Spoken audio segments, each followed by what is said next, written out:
अरे चलो बुलावा आया है, हमें भोले ने बुलाया है। बोलो हर हर महादेव शिव शंभू, जोड़ के दोनों हाथ। चलो केदारनाथ, चलो केदारनाथ, चलो केदारनाथ, चलो Kedarnath. Hi guys, good morning. अभी बज रहे हैं सुबह के 4 और अभी हम लोग जाने वाले हैं सोनप्रयाग। एंड सोनप्रयाग से हमें नॉर्मल व्हीकल लेनी है, यानी कि गवर्नमेंट की व्हीकल लेनी है, और वहाँ से हमें जाना है गौरीकुंड। तो यार चलते हैं, without any further ado, let's get started. So yeah guys, चलते हैं हम सोनप्रयाग की ओर। तो ये है आशीष होटल एंड उखीमठ में है ये। यहाँ से हम जाने वाले हैं सोनप्रयाग की ओर और वहाँ से गौरीकुंड की ओर जाने वाले हैं हम, जहाँ से हमारी जो केदारनाथ की जर्नी है वो स्टार्ट होने वाली है। तो ये है वो रास्ता जो हमें लेकर जाएगा सोनप्रयाग की ओर। यहाँ पे अगर मैं बताऊँ ना, तो एक जगह पे आपको मून नज़र आएगा और एक जगह पे आपको सूरज नज़र आएगा, यानी कि सन नज़र आने वाले हैं, जो कि बहुत ही ज़्यादा अच्छा नज़ारा था। बिकॉज ये सुबह का 4 साढ़े 4 बजा था, ब्रह्म मुहूर्त वाले टाइम में बहुत ही ज़्यादा मज़ा आया। एंड क्लाइमेट भी ठंडा था। धीरे धीरे करते करते क्लाइमेट जो है नॉर्मल हो गया था। ठीक है, तो हम क्या किए, हम यहाँ से जा रहे थे सोनप्रयाग की ओर और जो रास्ते में है मिलता है हमें हेलीकॉप्टर का। तो यहाँ हम पहुँच गए सोनप्रयाग, मतलब सोनप्रयाग से भी थोड़ा सा पहले ही है हम। यहाँ पे हेलीकॉप्टर की लाइन लगी रहती है, ऑफलाइन हेलीकॉप्टर की। तो आपको यहाँ पे नाम लिखाना पड़ता है एंड अगर आपका लक अच्छा रहा तो आपको हेलीकॉप्टर की जर्नी मिल सकती है। तो हमने सोचा हम भी क्यों ना ट्राई कर लेते हैं यहाँ पे। तो हम यहाँ पे 6 o'clock या 6:30 पहुँचे थे एंड तब से हम कंटिन्यूस यहाँ पे खड़े थे 10 बजे तक। नंबर भी लिखवा लिया था, लेकिन वेटिंग लिस्ट में था, जो कि आएगा 2 दिन बाद, और उतना टाइम हमारे पास था नहीं। तो हमने सोचा छोड़ो यार, चलते हैं डायरेक्ट गौरीकुंड, वहाँ से हम घोड़ा ले लेंगे। ठीक है, तो यहाँ से तो हमें मिला नहीं, खाली टाइम वेस्ट हो गया। लेकिन यहाँ पे आपको रजिस्ट्रेशन करवाना पड़ता है। अगर आपको केदारनाथ जाना है, आपको वहाँ पे फॉर्म सबमिट करना होता है, रजिस्ट्रेशन करवाना होता है। यहाँ से कहाँ जा रहे हैं हम लोग? सोनप्रयाग में। एक्चुअली हम लोग सोनप्रयाग में ही हैं। यहाँ से हम लोग जाने वाले हैं गौरीकुंड घोड़ा लेने के लिए। मम्मी बुलाती थी की तरह चलते रहते हैं। हाँ, ये है हमारे पास। आई सॉरी वैन जा रही है, अभी गाड़ी आगे। तो हम करीबन 1 से 1.5 किलोमीटर चल लिए थे गौरीकुंड, आई मीन सोनप्रयाग की ओर, जहाँ से हमें गाड़ी मिलने वाली थी। तो ये चलने का रास्ता है। आगे जाके आपको गवर्नमेंट व्हीकल मिलती है एंड वो आई गेस पर पर्सन 50 रुपीज़ लेता है, जो आपको गौरीकुंड पहुँचाएगा। ठीक है, तो गवर्नमेंट व्हीकल ही चलती है वहाँ पे, और कोई भी व्हीकल अलाउड नहीं है, पूरा गवर्नमेंट व्हीकल ही है। एंड रूम्स भी जो है आपको ऊपर जाकर गवर्नमेंट रूम्स ही मिलेंगे। तो हम पहुँच गए यहाँ पे एंड अब हम यहाँ से जाने वाले हैं थोड़ा और आगे केदारनाथ की ओर। तो चलिए चलते हैं। तो गाइस, मैंने ना ट्रैकिंग का सोचा बट नहीं हुआ, बिकॉज यमुनोत्री में ही बैंड बज गई थी। तो यहाँ पे तो मतलब काफ़ी डिफ़िकल्ट लग रहा था। वैसे भी केदारनाथ तो है ही डिफ़िकल्ट। तो हम लोग सब घोड़े में गए। तो पहले तो घोड़े में जाने से पहले ये रहा हमारा गवर्नमेंट का व्हीकल, जैसा कि आप लोग देख सकते हो। तो एक व्हीकल में हम आ गए थे, पर पर्सन 50 रुपीज़ था, और ये भी हमें बहुत आगे छोड़ दिया था यार। मतलब चलना तो लिखा ही था केदारनाथ में, ये भी ट्रैफिक की वजह से हमें बहुत ही पहले छोड़ दिया था। तो हमें वहाँ से भी बाई वॉक जाना था, वो भी करीबन 1-1.5 किलोमीटर था। मतलब आधा तो हमने 1-1.5 किलोमीटर चल ही लिया था। उसके बाद यहाँ पे जो है आपको एग्जैक्टली यहाँ गाड़ी छोड़ती है, हमें यहाँ नहीं छोड़ी थी, हमें बहुत पहले ही छोड़ दी थी ट्रैफिक की वजह से। हम यहाँ पहुँचे, यहाँ पे बच्चों के लिए पिट्ठू कर रहे थे। पिट्ठू का रेट भी आपको गवर्नमेंट रेट बोलते हैं, बट वैसा कुछ नहीं होता है, ये जो बोलते हैं वही है। एंड काफ़ी रीज़नेबल भी है, ज़्यादा कॉस्टली तो नहीं है, ज़्यादा एक्सपेंसिव नहीं लगा हमें। एंड घोड़े का रेट भी आपको बार्गेन करना पड़ता है, तो बार्गेन करके आप जितना बार्गेनिंग कर सकते हो, that is all matter. And कुछ तो ये लोग भी कमा ही लेंगे, यही सीज़न है कमाने का वैसे भी। तो हाँ, घोड़े में कितनी दूर है यहाँ से? 2.5 किलोमीटर 2 किलोमीटर बोलते हैं, लेकिन पता नहीं है। पापा का नाम लेके चलो। कोई बोलता है 2.5 किलोमीटर, कोई बोलता है आधा किलोमीटर। सब चल रहे सब बेवकूफ़ बनाते हैं यहाँ पे। तो बेसिकली यहाँ पे लिखा हुआ तो है कि कितना किलोमीटर है। अब आप देख सकते हो केदारनाथ 16 किलोमीटर लिखा हुआ है, लेकिन भाई साहब 16 किलोमीटर बिल्कुल नहीं है, ये 20 से 22 किलोमीटर आराम से है। वहाँ के लोग भी बोलते हैं ये 16 सिर्फ लोगों के लिए है, वैसे ये 22 किलोमीटर है। तो इतना लंबा जर्नी चलने का तो पॉसिबल ही नहीं था, तो हमने सोचा घोड़ा ही कर लेते हैं। रिटर्न उतरते समय देखेंगे अगर एनर्जी मिलेंगे घोड़े और उतर जाएंगे, नहीं तो वापस घोड़ा ही है यार। एंड भीड़ बहुत ज़्यादा थी इस बार, लाइन काफी लंबी थी, बहुत भीड़ है। खत्म हुआ ना उसके बाद अगर आप भीड़ थी, मतलब घोड़े ही 10,000 हैं, तो लोग तो आप सोच ही लो कितने ज़्यादा हैं। घोड़ा है यहाँ पे, पिट्ठू है, पालकी मिल जाती है आपको, तो ये सारी चीज़ें हैं, सबका अलग अलग रेट है। एंड आपके ऊपर डिपेंड करता है कि आप बार्गेन कितना करते हो। भीड़ देख रहे हो आप, ये तो स्टार्टिंग है, नीचे वाली भीड़ है। ऊपर तो मतलब धक्का मुक्की कितनी ही ज़्यादा होती है, संभल कर चलना है आपको। रेलिंग के साइड में बिल्कुल भी मत चलना अगर आप लोग जा रहे हो बाई वॉक तो, बिकॉज धक्का मुक्की ही है यहाँ पे सबसे ज़्यादा। घोड़े में ही धक्का मुक्की बहुत ज़्यादा हो गई थी, तो मतलब बाई वॉक तो भूल ही जाओ। मतलब लोगों के चलने के लिए इस बार काफ़ी कम जगह दिख रही थी।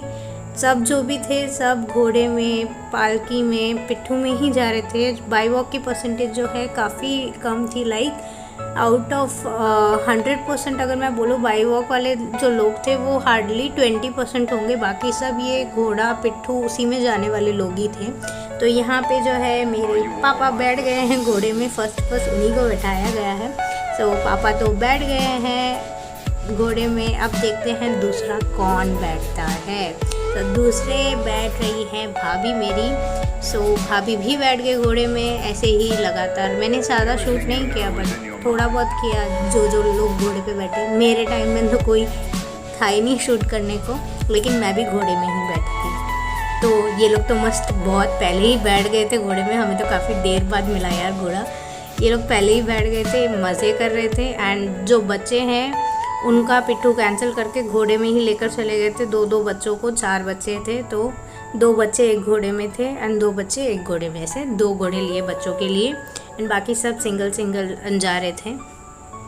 तो यहाँ बहन भी बैठ गई है, अब मैं भी बैठ के ऑलरेडी शुरू हो गया है हमारा जर्नी। आप देख सकते हो बहुत डिफ़िकल्ट हुई यार घोड़े में, मतलब डर लग रहा था कहीं ना कहीं घोड़ा मुझे गिरा ना दे, वैसी ही हालत हुई जैसा कि आप देख सकते हो। घोड़ा भिड़ रहा था, पाँव में भी लगी थी। अब ऐसा नहीं है कि घोड़े में बैठे तो कुछ नहीं, घोड़े में बैठे तो पाँव में लगी भी बहुत है एंड भिड़ा भी बहुत है, पाँव दुखा भी बहुत है। जितना चलने में दुखता है उतना ही प्रॉब्लम पाँव और जो पीठ की बैंड बजी थी ना घोड़े में, कांट एक्सप्लेन, ऐसी थी बैंड। तो क्या हुआ ना, कुछ देर तक तो मैं शूट कर रही थी जहाँ तक प्लेन रास्ता था, यानी कि स्टार्टिंग के जो 7 किलोमीटर थे काफ़ी इजी टू गो रास्ता था, इतना कोई डिफ़िकल्ट रास्ता नहीं था। ठीक है, 7 किलोमीटर के बाद जब रामबाड़ा आता है, वो जब पुल आता है ना, उसके बाद वाला जो रास्ता था दैट इज़ वाट लगाने वाली रास्ता था वो, सच्ची में काफ़ी डिफ़िकल्ट रास्ता था उसके बाद। एंड हम लोग जो है थोड़ा लेट ही स्टार्ट किए थे, हम लोग 1:30 PM को स्टार्ट किए थे दोपहर को। तो हमें पहुँचते पहुँचते घोड़े में ही हमको 8 घंटे लग गए थे। हम वहाँ पे 9 साढ़े 9 बजे के बाद ही पहुँचे थे। तो बीच में जो थी बारिश हो गई थी, लाइट चली गई थी, वो भी 7 किलोमीटर के बाद। जो ख़तरनाक जो रास्ता आता है ना 7 किलोमीटर बाद, मतलब रेलिंग ही नहीं है कुछ रास्ते में, रास्ता भी स्लिपी है, आपको पता भी नहीं होता कि घोड़ा कब स्लिप कर जाए। तो तब तो मेरी बिल्कुल भी हालत नहीं थी कि मैं फ़ोन लूँ, तो बस मैंने जितना 7 किलोमीटर में था उतना ही फ़ोन यूज़ किया था। तो ये फर्स्ट स्टॉप था हमारा, थोड़ा सा दूर में ही, लाइक 3-4 किलोमीटर भी नहीं होगा, उतने में हम आकर लंच कर लेते, बिकॉज लंच टाइम हो ही गया था। एंड लंच टाइम के बाद हम डायरेक्टली टी टाइम पे उतरे थे। अब यहाँ पे जो है ना, घोड़े में भी ट्रैफिक, मतलब हद है यार, घोड़े में भी हमको ट्रैफिक मिला, मतलब इतना ट्रैफिक मिला 4 धाम की यात्रा में कि मतलब घोड़े में तकातर हमको ट्रैफिक मिल गया। यहाँ पे भी करीबन 1 घंटा तो घोड़े का ट्रैफिक में ही रुक गए थे हम।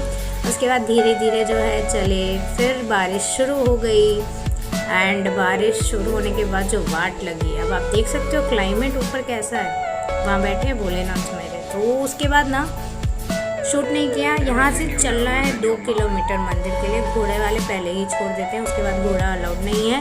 तो 2 किलोमीटर अगेन आपको बाय वॉक करना, और 2 किलोमीटर भी बहुत डिफ़िकल्ट था बिकॉज बहुत ठंड बढ़ गई थी। और वो 2 किलोमीटर भी ना हमको 22 किलोमीटर जितना लग रहा था, इतनी भयंकर ठंड हो गई थी। आपको ना ऑक्सीजन की कमी हो जाती है, ब्रीथिंग प्रॉब्लम भी, ब्रीथिंग इशू हो जाता है, बहुत प्रॉब्लम हुई थी। इसके लिए हमने क्या किया, हम कर्पूर अजवाइन जो है उसकी पुड़िया बना ली थी हमने।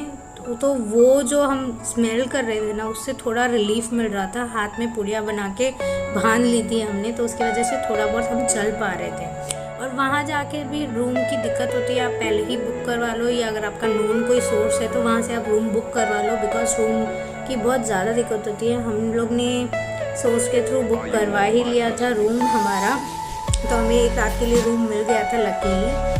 तो हम वहाँ सो गए थे। हाँ, एंड हमारा जो दर्शन हुआ भाई साहब, इतना बढ़िया दर्शन हुआ ना, मतलब क्या ही बोले। हमने सुबह ब्रह्म मुहूर्त में दर्शन किया था, एंड जो लाइन लगाई थी ना, घर में जो जेंट्स थे हमारे, वो बेचारों ने लाइन लगाई थी रात को 1 बजे से। हम पहुँचे ही वहाँ पे 10 साढ़े 10 बजे थे, एंड हमने डिनर विनर कर हमारा मतलब हो गया था 11 बजा कुछ। एंड उसके बाद ये लोग सो गए थे 1-2 घंटे, एंड ये लोग 1 बजे के बाद से लाइन में लग गए, एंड तब जाके हमारा 4 बजे दर्शन हुआ है। All credits to man of the family. तो हमारे 3 जेंट्स गए थे, हम सुबह हम लोग 3 बजे हम भी लाइन में लग ही गए थे वैसे। सो हमें 3 बजे उठा के रेडी करवा देता है। सुबह जो 3 बजे का क्लाइमेट वो ऐसा था, तब भी इतनी भीड़ थी, तब भी। और हम लोग 1 बजे से लाइन में थे, तो हमारा दर्शन हो गया था। और ये जो क्लिप है, ये दर्शन के बाद वाला क्लिप है। और उसके बाद जो पहाड़ी तरीके से जो भगवान की पूजा होती है ना, वो वाला सीन है, देखो आप।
तो बस जी दर्शन बहुत ही ज़्यादा अच्छे से हुआ। फिर मुझे लगा एक और बार लाइन लगानी चाहिए, बट जब लाइन देखी ना, लाइन तो हेलीकॉप्टर तक थी यार, मतलब बेस कैंप तक लाइन थी। इतनी लंबी लाइन, जहाँ से हमने 2 किलोमीटर चढ़ा था ना घोड़े का, उतनी दूर तक तो ऑलमोस्ट लाइन थी। तो हमने सोचा भाई प्लान कैंसिल, एक बार दर्शन हो गया काफ़ी, बिकॉज सुबह ही आप देख लो इतनी भयंकर भीड़ है। वरना सोचा कि दूसरे बार भी चले जाते हैं, बट ना बाबा, पॉसिबल ही नहीं है। लगता है बाबा ने सिर्फ एक ही बार का दर्शन लिखा था इस बार। और लेकिन वो जो दर्शन था वो भी बहुत ही ज़्यादा अच्छे से हुआ। Can't explain in words, you know. बस लाइन देख लो आप, मतलब इतनी सुबह ही इतनी ज़्यादा लाइन है, तो आप सोच सकते हो कि कितने श्रद्धालु आए होंगे इस बार। हर जगह से श्रद्धालु है, मतलब साउथ नॉर्थ हर जगह हमने मतलब बात की है कुछ श्रद्धालुओं से ना, तो डिफरेंट सिटीज़ से, डिफरेंट स्टेट से आए थे। मतलब इस बार बहुत ही ज़्यादा भीड़ थी। ऐसा लग रहा था कि जो इंसान प्लान कर रहा है घूमने का, वो सब आकर 4 धाम यात्रा ही करने आ गए, वैसे ही फीलिंग हो रही थी वैसे तो। एंड ठंड बहुत ही ज़्यादा थी, मतलब बहुत ज़्यादा थी, बोलने के लिए वर्ड्स नहीं है। और यहाँ पे जो हम चल रहे हैं बिना जूता, बिना चप्पल, बिना सॉक्स, बिना ग्लव्स, के चले जा रहे हैं तो और भी ज़्यादा ठंड लग रही थी, so that was a bit you know. क्या दर्शन? हाँ बहुत अच्छे से दर्शन हुआ और ब्रह्म मुहूर्त में दर्शन हुआ सुबह 4 बजे। हाँ 1:30 बजे 1:30 लाइन तो लगानी पड़ी, लेकिन दर्शन बहुत अच्छे हुए। बोले बहुत अच्छे दर्शन हुए, भगवान को हाथ लगा के माथा लगा के अच्छे से दर्शन हुए। बहुत ही जय बाबा केदार, हर हर महादेव। ठंड तो बहुत थी, लेकिन जैसे ही अंदर घुसा बहुत मजा आ गया। तो बोलो जय श्री केदार, बाय।